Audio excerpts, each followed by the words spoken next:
Bonjour et bienvenue à On jase de hockey et sport. Alors aujourd'hui, je suis très heureux d'avoir avec moi Yannick Boudreau. On célèbre le 72e chronique du podcast. Alors Yannick, comment vas-tu aujourd'hui? Ça va très bien, toi? Ça va très bien, merci. Alors, en fin de semaine, il y a eu beaucoup de sports intéressants, notamment le tennis. On sait qu'il y a eu le tournoi de Melbourne. Et là, Félix Auger-Aliassime a perdu. C'était quand même un match très intéressant. Félix a éliminé Shapovalov, qui est quand même un joueur excellent, là, on ne va pas se le cacher. Là. Heureusement, il est jeune encore, hein, on va se le dire. Là. Mais il a du talent derrière ça. Mhm. Notamment, je suis très content aussi qu'il est allé en Europe parce qu'on le sait, il n'est plus au Québec maintenant. Il habite en Europe parce qu'il fallait qu'il fasse des choix. Alors toi, jusqu'ici, je sais que tu n'es pas un grand fan de tennis, mais qu'est-ce que tu en penses du jeu de Félix jusqu'ici? C'est sûr que c'est le fun de voir un Canadien, un Québécois même, réussir de même à l'international. Je pense que sa défaite, dans le fond, ça peut juste être bénéfique pour lui. Il va apprendre de ses erreurs, puis un jour, il va finir par remporter son premier tournoi. On sait qu'il a atteint quand même, je pense, que c'est trois ou quatre finales depuis qu'il performe dans le circuit professionnel. Oui. Alors, je crois que, pour vrai, ça devrait pas être très longtemps. On va voir Félix Auger-Aliassime gagner son premier tournoi.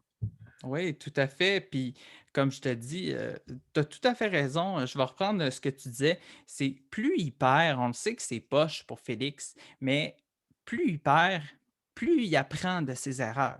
Parce que ça peut être dans n'importe quel sport, peu importe, même si tu gagnes, tu sais, oui, tu peux apprendre de quelque chose, mais perdre, tu peux apprendre encore plus parce qu'après, si tu fais une situation où ça revient, parce qu'on sait peut-être le prochain tournoi, il fait, mettons, un mauvais service, et peut-être il l'a mal fait. Fait que là, il va s'en souvenir de cette erreur-là, il va le corriger.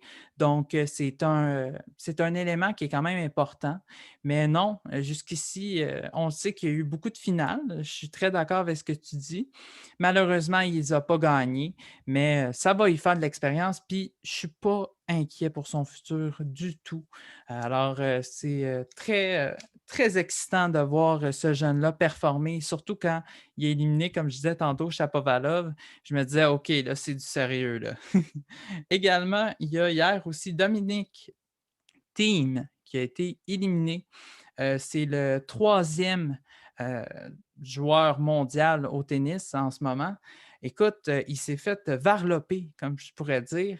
La première manche, il a gagné, non, il a perdu 6-4, ensuite 6-4 et 6-0. Donc, Dominic Thiem, je ne pense pas qu'il était dans son élément. C'était très décevant. Je m'attendais à plus de sa part. Je ne sais pas, toi, si tu connais, mais en tout cas, moi, j'ai été très déçu de sa performance. J'ai aucune idée pour elle. Je suis pas tant ça le tennis, c'est que tu sais, je connais les Canadiens un peu, là, Ouais. Chapovalov, Félix Auger-Aliassime, mais lui que tu as nommé Dominique Thiem, je n'ai aucune idée c'est qui pour elle. Ouais, ben écoute, aussi, là, il y a tellement de joueurs, là, genre, je sais pas combien il y en a à peu près, là, mais oui, Dominic Thiem, c'est quand même un joueur qui, je dirais pas qu'il a pas été souvent à la couverture. Tu sais, on sait, pas, c'est pas comme un Roger Federer, là, on s'entend, là. Tout le monde le connaît. C'est comme le Gretzky du tennis, là, bien sûr. Il y a Djokovic aussi. C'est sûr que, et Rafael Nadal, là, ça, c'est des gros noms qui font la différence, puis que même si, mettons, du monde comme toi ou qui ne regarde pas trop le tennis, ben, tu sais, on les connaît un peu. C'est comme Lewis Hamilton avec la Hum. Formule 1, il gagne tout le temps. Mais c'est ça qui aide pas. Mais en parlant de Novak Djokovic qui a remporté dimanche à 4h30 du matin, j'étais là, j'ai écouté le match. Je l'ai enregistré parce que là, rendu à 5 heures du matin, on s'entend que j'étais un peu fatigué. Alors, c'est ça. Mais non, belle performance de Raonic jusqu'ici. Djokovic a remporté 7-6. Ensuite, Raonic a remporté 6-4. Puis ensuite, Djokovic a mené le restant de la partie 6-1 et 6-4. Écoute, Raonic, jusqu'ici, on s'en parlait avant qu'on commence la chronique. Tu le connais un peu, toi, de regarder un petit peu ses performances. Mais Raonic, ce qui est dommage, c'est qu'il y a tellement eu de blessures, là. Puis ce gars-là, là, il a tellement de potentiel. Alors, qu'est-ce que tu en penses, toi, de Raonic? C'est sûr que c'est vrai, les blessures ont beaucoup affecté. Je suis pas tant ça, puis j'étais au courant quand même qu'il a été blessé souvent. Ouais, Tu sais, je le connais pas, genre, je suis pas le tennis à plein, fait que je suis pas ses performances.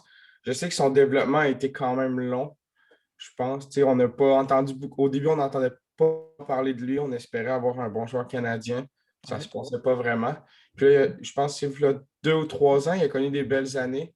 On a appris à connaître son service qui est foudroyant, on va se le dire, là. Il fait des as, au moins 3 as par match. J'ai dit ça une moyenne environ. Fait que, tu sais, pour vrai, je suis quand même content qu'on ait de bons joueurs canadiens pour nous représenter, dans le fond, dans la TP. Tu sais, t'as Shapovalov, t'as Ouais. Auger-Aliassime, t'as Raonic qu'on vient de nommer. Du côté des femmes, t'as Bianca Andreescu. C'est sûr que Eugénie Bouchard ne fait pas parler pour les bonnes affaires. On n'a pas vraiment de victoire, mais quand même, c'est quand même le fun, hein. Oui, tout à fait. Puis c'est ça qui est le fun à voir aussi. C'est que j'ai regardé aussi, je voulais regarder le tennis féminin, mais il était quand même assez tard dans ces heures-là. Là, on jouait autour de 5 heures du matin, 4 heures là, du côté des femmes. Alors, non, comme tu viens de dire, le Canada, moi, pour moi, c'est très prometteur. On le sait qu'avant, quand Serena Williams, on sait qu'il n'y avait pas beaucoup de femmes canadiennes comme Bianca Andreescu qui, là, elle est incroyable. Cette fille-là, là, à 19 ans, je crois, 19-20. Alors, elle est sensationnelle. Puis, notamment, comme on disait, les blessures. On espère sincèrement qu'elle n'aura pas de blessures aussi tout au cours de sa carrière parce que on sait qu'elle a eu des gros problèmes à la jambe. Alors, on lui souhaite que du bon, mais jusqu'ici, je l'ai quand même regardée, puis elle est quand même pas si pire. Mais c'est ça. Alors, peut-être Eugénie Bouchard pourrait prendre quelques notes, mais Eugénie Bouchard, jusqu'ici, malgré, là, on dit c'est la reine d'Instagram, là, on ne va pas se le cacher, là. Il y en a beaucoup qui la suivent beaucoup sur Instagram. Mais Eugénie Bouchard, quand même, jusqu'ici, elle a eu un beau parcours quand même. Mais je pense que les gens s'attendent un peu trop d'elle. Moi, je pense que c'est ça qui fait un peu le point penchant là-dedans. Pour revenir globalement, comme on dit, aussi tant euh, féminin que masculin, on a de l'avenir dans le tennis, plus qu'avant, je dirais. Puis c'est ça qui est très rassurant. Puis c'est le fun de voir des Canadiens aussi là, qui vont gagner, là. Il est temps qu'on mette le tennis dans notre histoire aussi plus qu'avant. Alors, il y a eu, samedi le 13 février, les Hurricanes de la Caroline, ils reçoivent Alex Galchenyuk. Oui, oui, vous avez bien compris. Alex Galchenyuk s'en va avec les Hurricanes de la Caroline et Cédric Paquette en retour de Ryan Dzingel. Alors, Yannick, qu'est-ce que tu en penses de cette transaction-là? Ah, c'est sûr que je pense qu'Ottawa ont remporté la transaction. Ça va rester à voir, mais que les 3 joueurs performent chacun de leur côté. Galchenyuk, c'est long, on en a long à dire parce qu'il n'a pas connu 2 belles années encore. Tu sais, il n'a jamais connu 2 grosses saisons. Il avait un potentiel extraordinaire. Est-ce qu'il a mis les priorités à la bonne place? Je ne pense pas. Ça reste un choix de carrière, c'est son choix à lui. Cédric Paquette, c'est un produit de chez nous, originaire de la Gaspésie. Fait que, tu sais, peu importe où ce qu'il va aller, il faut être fier quand même de lui. Moi, je Ben crois oui. que il va apporter un côté plus défensif à la jeune brigade offensive des Hurricanes. C'est sûr, tu sais, quand tu as AO au centre, il y a les stars, là, je pense qu'il y a Hank Jordan qui est avec les Hurricanes. Fait que je pense que ça va apporter une touche de jeunesse en même temps. Cédric Pocket n'est pas tant vieux non plus. Fait que Non. ça va apporter la maturité. Tu sais, il a remporté une Coupe Stanley avec Tampa Bay. Oui. Qui sait comment ça marche. Tandis que du côté d'Ottawa, il ramène un jeune attaquant, Ryan Dzingel, qui a commencé sa carrière à Oui. Ottawa. Tout à Il fait. y, en il y en a plusieurs qui pensent que c'est juste un passage, qui, comme va finir son contrat à Ottawa, va re-signer ailleurs. Ça reste à voir, peut-être qu'ils vont le prolonger, je ne sais pas. Oui, Mais ben écoute, c'est sûr que moi, si j'étais Pierre Dorion, il faudrait que je m'assure que Dezingle reste avec l'équipe parce que, ben, on va se le dire, là, les sénateurs gagnent 100 dans cette transaction-là. Peu importe, même si Dzingel, il part ou non, tu sais, il n'y a pas vraiment quelque chose qu'ils ont laissé ou ils ont donné énormément aux Hurricanes à Caroline. Moi, je pense que les Hurricanes de la Caroline voulaient Paquette, mais moi, je pense que peut-être ils ont dit les sénateurs, parfait, vous voulez Paquette, mais on vous donne Galchenyuk. Parce que moi, je pense pas, écoute, qu'ils ont dit, ils ont appelé Pierre Dorion, puis ils ont dit, écoute, on veut Paquette, puis on veut Galchenyuk aussi, là. Moi, je pense pas que c'est ça. Pierre Dorion, il a dit, OK, tu veux Paquette? Parfait, je te donne Alex Galchenyuk en retour. Et en même temps, ce que je trouve ça étrange quand même, c'est que les Hurricanes de la Caroline, puis là, je suis désolé pour les fans qui sont des fans des Hurricanes de la Caroline, mais vous avez perdu la transaction 100%. Là, on regarde Ryan Dzingel, là, comme tu dis, c'est un gars de 30 points. On le sait avec les Hurricanes de la Caroline, si je ne me trompe pas, l'année dernière, il avait fait 30 points. C'est un gars de 30 points, fait c'est quand même assez excellent du côté de Ryan Dzingel. Du côté de Paquette, je dirais qu'il est quand même pas pire, mais c'est pas un gars qui fait énormément de points. Je pense qu'il va être plus sur le troisième, peut-être quatrième trio, parce qu'on le sait, là, comme tu disais si bien, il y a AO. On a beaucoup de jeunesse. Ouais. Alors, je pense que quand Paquette il va arriver avec la Caroline, je pense qu'il va avoir beaucoup moins de pression. Parce qu'on sait, je pense qu'il ne voulait pas rester avec les sénateurs d'Ottawa. Ce n'est pas la motivation extrême, mettons. Là. Mais je ne pense pas qu'il va avoir trop de pression quand il va arriver là-bas. Qu'est-ce que tu en penses de ça? Mais c'est sûr, je pense que ça va lui permettre de démontrer son potentiel défensif. Serge Paquette, c'est un très bon joueur défensif. On le sait, on l'a vu en série avec Tampa Bay. Galchenyuk peut éclore aussi, on ne sait jamais. Il peut trouver le partenaire parfait sur son trio. Tu sais, on l'a vu, il a un excellent lancer, là, son lancer frappé avec Ottawa en power play. Il n'y a pas un gardien qui aurait arrêté ça, là. C'était le tir de la Ligue nationale. Il n'y avait pas le choix de rentrer.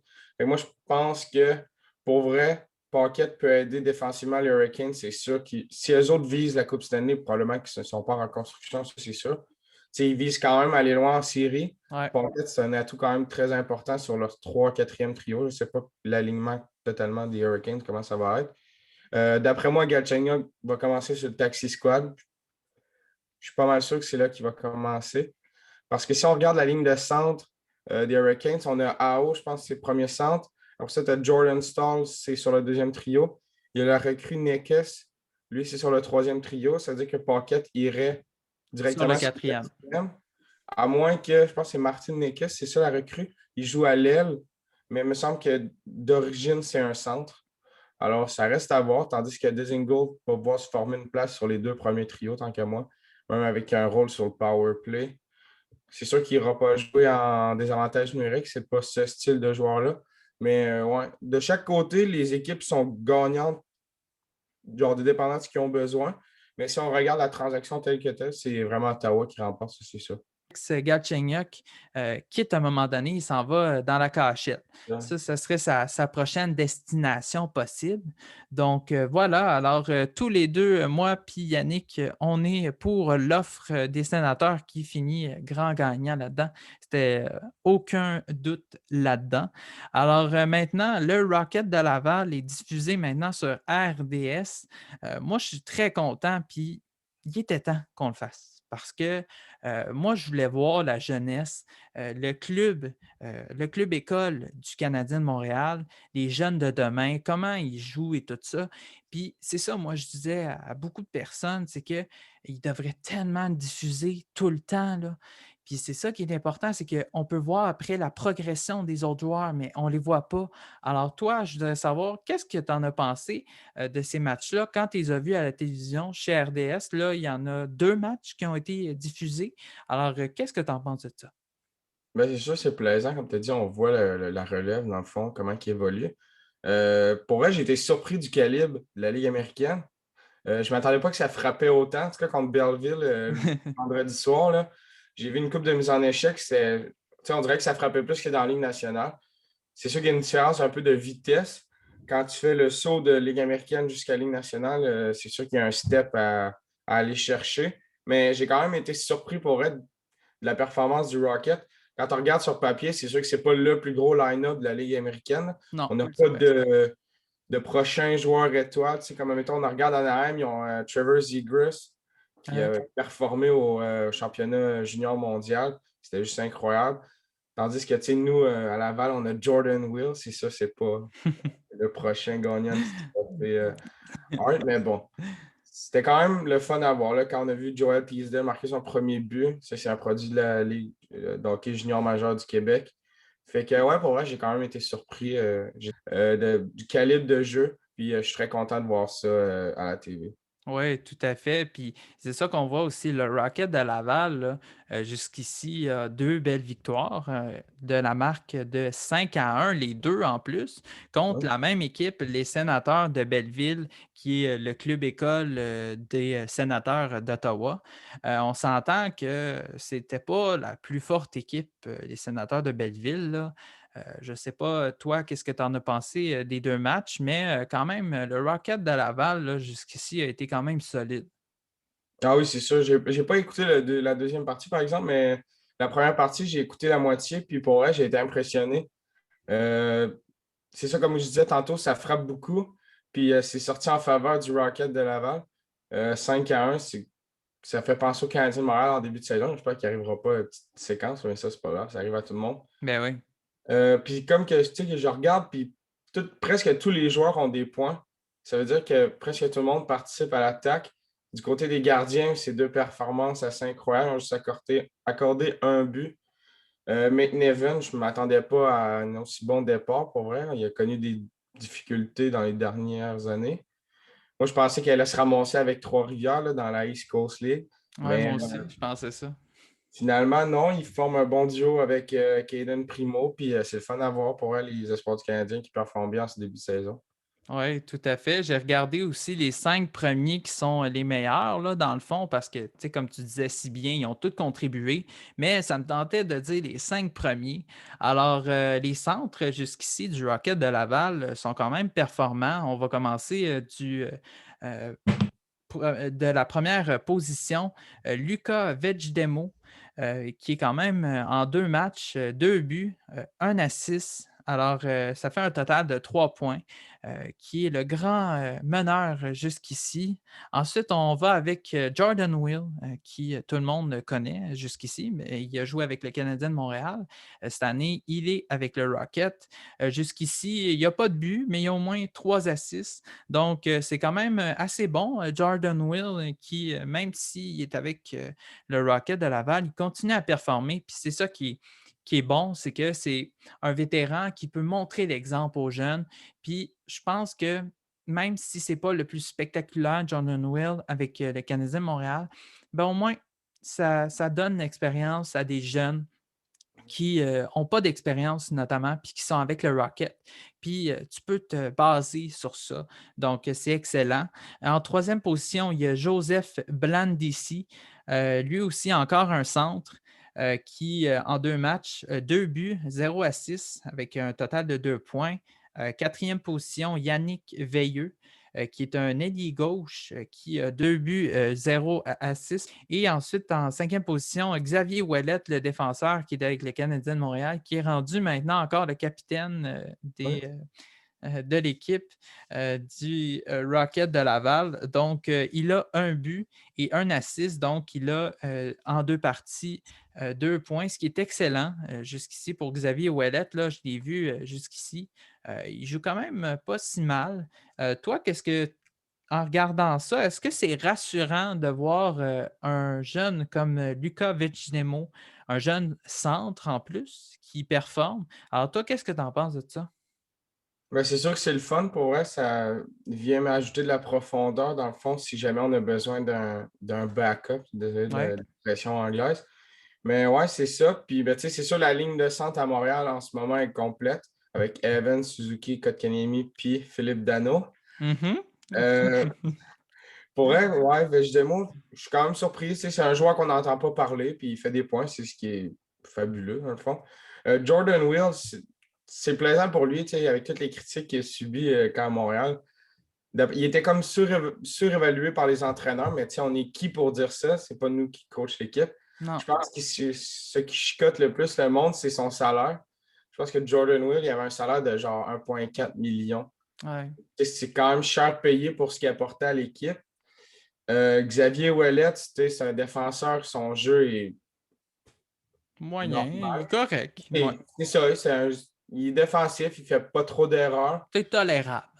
Mais avec le Rocket, c'est sûr qu'il performe bien. Si on parle du côté des Ligue nationale, c'est ça, je dis, tu sais, c'est plus un septième défenseur vient remplacer de temps en temps, comme Victor Mété le fait. Ouais. Mais pour vrai, ouais, je suis quand même surpris. Ma plus grosse surprise du Rocket, c'est Joel Teasdale. 2 points en 2 matchs. Mais les 2 points, il s'est fait son premier match avec un but, une passe. Ouais. Tu sais, je trouve ça le fun. Là, lui, il a été, je pense, c'est 21 mois sans activité avec une grosse blessure. Ouais, Il tout a, tu à sais, il a dû fait. travailler clairement fort pour revenir au jeu. Puis Joël Bouchard, c'est ce qu'il a dit dans une entrevue, que le leadership de ce gars-là, malgré son jeune âge, c'était incroyable. Puis le vouloir d'être dans la formation aussi. Fait que ça, c'est juste exceptionnel pour lui. C'est un atout, dans le fond, dans son sac de bagages, comme on dirait. Puis Ouais. d'après moi, on va se rendre quand même loin. Je ne serais pas surpris que dans 2 ou 3 ans, s'en vienne à Montréal comme remplaçant. Puis que des fois, soit rappelé de la Ligue américaine pour aller jouer une coupe de chiffres, comme on dit dans la Ligue nationale, parce qu'ils ne jouent pas Ouais. bien le quatrième trio. Mais ouais, pour vrai, je suis surpris du début du Rocket. Ouais, ben jusqu'ici, là, on verra pour Teasdale, mais c'est un bon départ. Puis avant de passer au Canadien de Montréal, tu parlais si bien de Joël Bouchard. Depuis qu'il est dans la formation du Rocket, écoute, moi je trouve que ce gars-là est sensationnel. Il est incroyable, ce gars-là. On le sent que quand j'ai su là, que le Canadien avait la possibilité d'aller chercher, il y en a beaucoup qui disent que il verrait comme coach du Canadien de Montréal. Ben, je vais pas vous casser le punch, là. Il ne veut pas être coach à Montréal. Il le dit même. Il aime mieux être à Laval pour le développement des joueurs. Puis je le comprends parce que c'est quand même pas évident, hein. On va essayer de se mettre à la place d'un entraîneur là, à Montréal. Là. Ça doit être tough, sa pression aussi. Là. Ah oui, c'est ça. Puis pour vrai, je pense que c'est le meilleur entraîneur pour le développement des jeunes. Tu sais, oui, peut-être que ça va être plus long, mais ça va être beaucoup plus efficace que lorsqu'on a pris un exemple, Galchenyuk, qui aurait peut-être dû passer 1 ou 2 années avec le club école. Je pense que c'était les Bulldogs d'Hamilton dans le temps de Galchenyuk. Dans le temps de Gatchenga, oui. Oui, je pense que Ouais. oui, si je ne me trompe pas. Ouais. Et pour vrai, moi, je pense que sa place est là. Puis justement, tu sais, c'est un gars terre à terre. Il sait exactement que sa place, c'est avec le Rocket pour le développement des jeunes. Avec Alex Burrows à ses côtés, tu sais, c'est quand même le fun de voir un joueur qui a eu quand même un gros impact avec les Canucks de Vancouver dans le temps. Ouais. Tu sais, le coaching staff, encore une expression anglaise, mon erreur, de la Ligue Pas grave. nationale, je pense qu'en ce moment, avec Claude Julien, Kurt Muller, Ducharme, je pense que les éléments sont en place. Puis il y a une bonne chimie avec les joueurs. Fait que pour vrai, très satisfait des deux côtés dans le fond du Rocket et du Canadien coaching. Oui, tout à fait. Puis là, on va passer aux Canadiens, notamment, qui, quand même, a eu une semaine, on va se le dire, là, assez difficile. Hein. Ça n'a pas été évident. Je pense que c'est la semaine où il y a eu le moins de succès, comme on pourrait dire, parce qu'on le sait, depuis le début de la saison, le Canadien a été quand même vraiment motivant à regarder, excitant. Le 10 février 2021, on sait que le Canadien contre les Leafs de Toronto, ils ont perdu 4-2 et aussi contre les Oilers 3-0. Alors là, on se disait, est-ce qu'on pèse sur le bouton panique? Là, il y en a beaucoup. Moi, c'est non. Moi, je vais demander ton avis après. Pour moi, c'est non. Parce que selon moi, le Canadien de Montréal, c'est juste deux parties de jouer qui a été perdu, comme toute autre organisation qui peut perdre normalement deux parties de suite. Je pense que le problème, ça a été la défensive. On s'entend qu'on a fait beaucoup de hockey de rattrapage dans ces deux parties-là qui a fait amplement la différence pour les sommaires que j'ai mentionnés parce que, écoute, Yannick, j'ai jamais vu le Canadien autant cette année, autant reculés, dans le sens qu'ils ne sont pas là. Il n'y avait rien qui marchait dans le fond. Donc, toi, qu'est-ce que tu en penses de ça? Mais non, c'est ça. Comme tu as dit, là, il y a pas de panique à avoir, là. C'est normal d'avoir des défaites dans une saison. Puis ça va arriver encore dans les autres matchs qui suivent. Ben Ça oui, va arriver pour toutes les équipes de la Ligue nationale. Fait que pour vrai, moi, il n'y a pas de panique. Tu sais, ça a été deux départs. Premièrement, le départ était lent. Tu sais, quand Toronto a une très bonne équipe, on va se dire, là, c'est la plus grosse ligne offensive ouais, de la nord-américaine. Contre Edmonton, c'est sûr que là, c'était un match assez décevant. Là, 3-0, je m'attendais à quand même une bonne performance. ouais. Mais ouais, c'est ça, comme tu as dit, il n'y a pas de panique à avoir. Puis ça va arriver encore au cours de la saison. Puis c'est pas grave. Puis on va faire les séries. Moi, j'en suis sûr. Ouais, puis c'est ça. Puis il y a une affaire que je voulais dire éventuellement. Cette semaine, j'ai vu ça dans un podcast que je ne mentionnerai pas le nom, là, bien sûr. Mais c'est ça. Il y a quelqu'un qui disait que le Canadien de Montréal n'est pas une équipe qui serait de taille à affronter les gros clubs. Écoute, moi, j'étais assez surpris. Tu me diras ce que tu en penses après. Mais moi, je n'étais pas du tout d'accord avec son propos parce que si on regarde là, depuis le début de la saison et aussi en ce moment, le Canadien de Montréal est deuxième dans la division et jusqu'ici, le Canadien n'a pas été en bas des 5 rangs des positions qui a fait grandement la différence. Le Canadien, selon moi, a les éléments clés, ont les gardiens. On sait, on a Allen, Carey. Puis ensuite, on a la défensive qui, on va se dire, n'a pas été exceptionnelle depuis les deux derniers matchs avant la partie contre les Maple Leafs. C'est sûr que là, ça fait de la différence là-dedans. L'attaque, cette année, ça a été grandement un fort succès jusqu'ici. Mais dire que le Canadien n'est pas de taille face à les gros clubs, toi, qu'est-ce que tu en penses face à ça? Tu sais, dans le fond, on ne peut pas le savoir tant qu'on ne l'a pas vu. Ah Puis oui. on ne le verra pas cette saison. On va le voir probablement en série. Mais tu sais, du hockey de série, c'est là qu'on va voir si les Canadiens ont une bonne équipe, prêts à aller loin. Tu sais, Ouais. des sacrifices, il va falloir que les joueurs en fassent. Tu sais, je pense à, mettons, je sais pas, Joe Drouin, il va falloir qu'il encore lui, là, mais c'est juste parce que c'est le premier nom qui m'est venu en tête. Il va falloir qu'il n'ait pas peur de se lancer devant les lancers pour les bloquer. Ouais. Moi, je pense que c'est ça qui va faire la différence. Si tout le monde est prêt à faire des sacrifices, ben, on va se rendre loin en série. Tu sais, moi, je ne dirais pas vraiment d'opinion là-dessus. Je vais attendre de voir justement les matchs quand ils vont s'affronter comme Boston ou Tampa Bay. Oui, ben c'est ça, tout à fait. Puis moi, je suis du même avis que toi, là. Je veux dire que on se fie sur juste 2 matchs. Moi, je trouve ça assez, comment je dirais, pas ridicule, là, mais je dirais un peu exagéré, se baser sur 2 défaites et dire après, ensuite, bon, ben, le Canadien n'est pas de taille face aux grosses équipes. Voyons donc.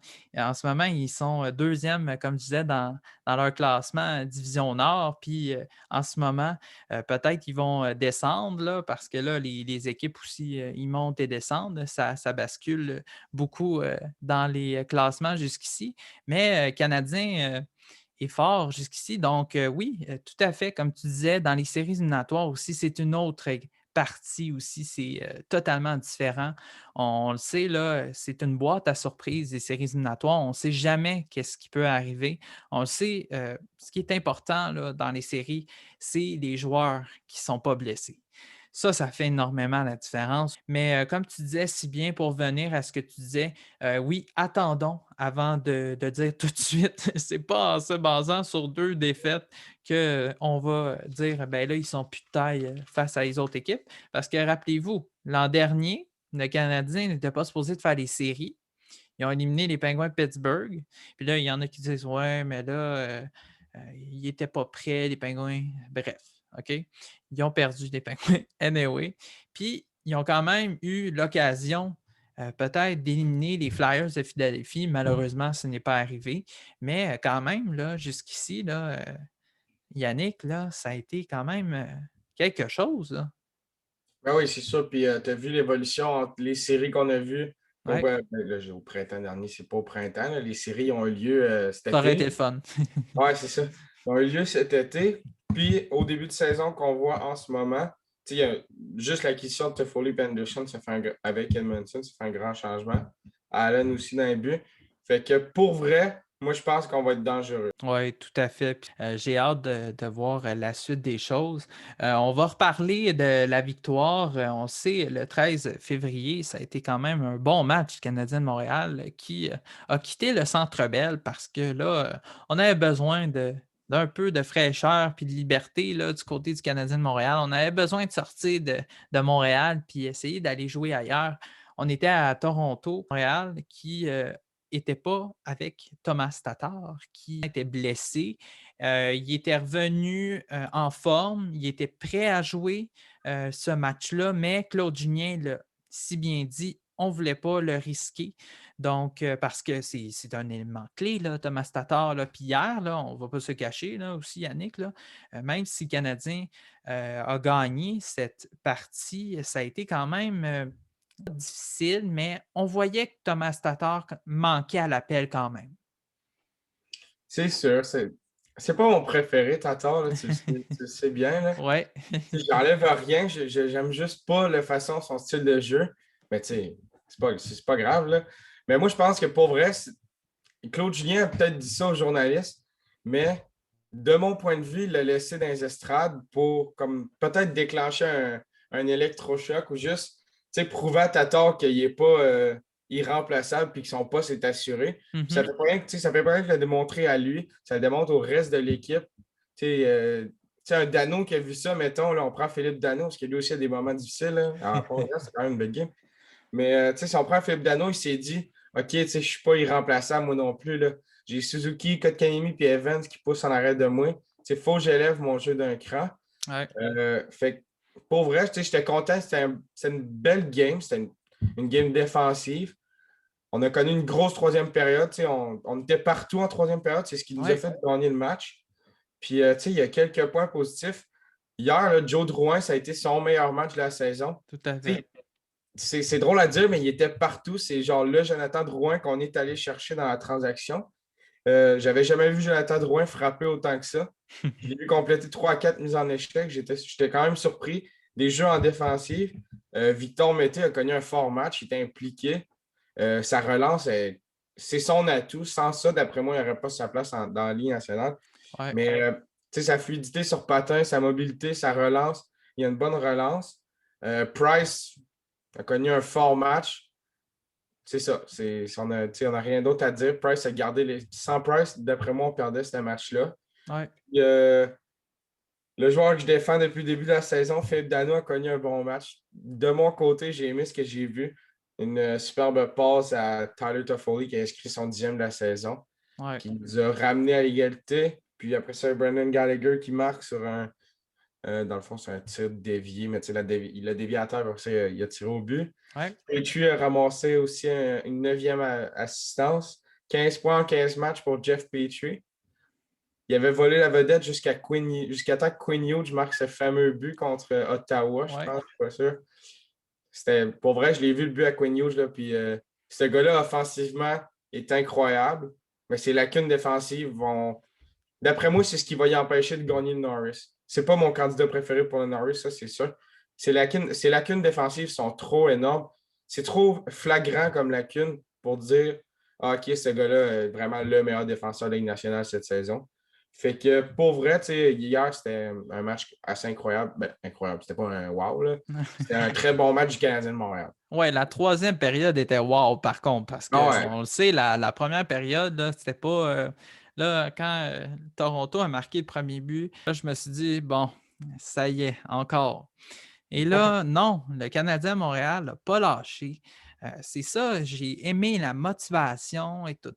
J'ai tout aimé comment le Canadien a joué et on a retrouvé le Canadien de Montréal du bon vieux temps, du début de saison, là, parce que c'est quand même excitant. Mais moi, ce que j'avais peur, parce que plusieurs analystes le disaient, ils disaient, bon, là, le Canadien, voici la vraie image du Canadien de Montréal. Ça fait juste 2 games. Tu sais, comme Ah on ouais, se bon. disait tantôt, c'est C'est juste 2 Montréal. parties, c'est ça. Puis honnêtement, je vais être honnête avec toi, j'aime mieux qu'il y ait une léthargie dans une semaine ou 2 parties qu'il fasse ça en fin de saison, puis rendu aussi en séries éliminatoires, là, on perd nos repères et tout ça. Donc, Ouais. je veux dire, c'est quelque chose qui, quand même, est assez important. Claude Julien n'a pas été paniqué du zéro comme une barre. Donc, c'est très, très rassurant parce que là, on le sait que des fois, hein, il y a des organisations qui sont plus difficiles que d'autres. Hein? Donc, Hum, ça n'a pas été évident là-dedans. Alors, on va finir avec le dernier sujet. Écoute, moi, j'ai trouvé que Carey Price, c'était le bon vieux Carey Price qu'on a retrouvé. Je trouve que hier, Carey Price, c'était son meilleur match. Il était solide devant le filet.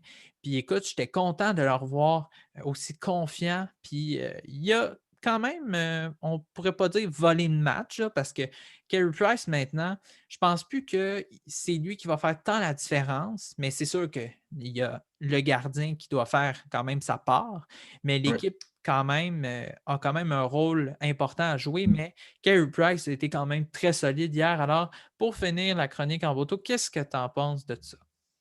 Ben oui, c'est sûr, il a connu un fort match. Puis, comme tu dis, je pense pas que Price va avoir besoin de voler des matchs.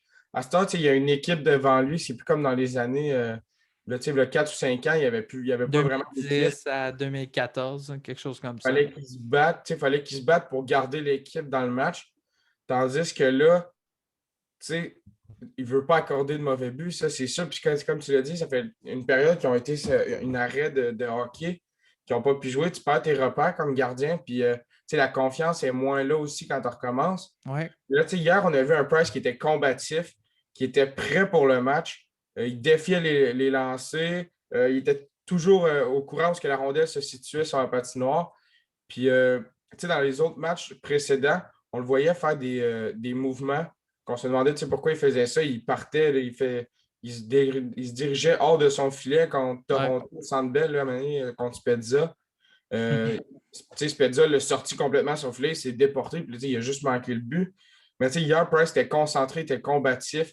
Il y avait une confiance excessive. C'était une bonne confiance. Puis, d'après moi, sans lui, ça aurait pu finir 4 ou 5-2. On n'aurait pas gagné le match, là, parce que les Maple Leafs, en première période, ont clairement dominé le Canadien. Puis après ça, en troisième période, on l'a vu, là, ils ont sorti extrêmement fort. Mais ouais, ça va arriver, le Price ne connaîtra pas des matchs comme hier à tous les matchs. Il va y avoir des périodes qui vont être un petit peu plus difficiles. Là, on a Jake Allen pour venir le couvrir. Ouais. C'est ça qui vient des Price. Quand il y a un moment difficile, Allen est là pour le backer, vice-versa. Fait que, ouais, c'est ça. C'est un très bon match. Le meilleur match de la saison pour Price hier. Puis j'espère qu'il va y en avoir d'autres au courant de la saison. Donc, le prochain match du Canadien de Montréal va être samedi à 19h. Donc, vite, vite, toi, est-ce que tu crois que le Canadien va gagner et combien?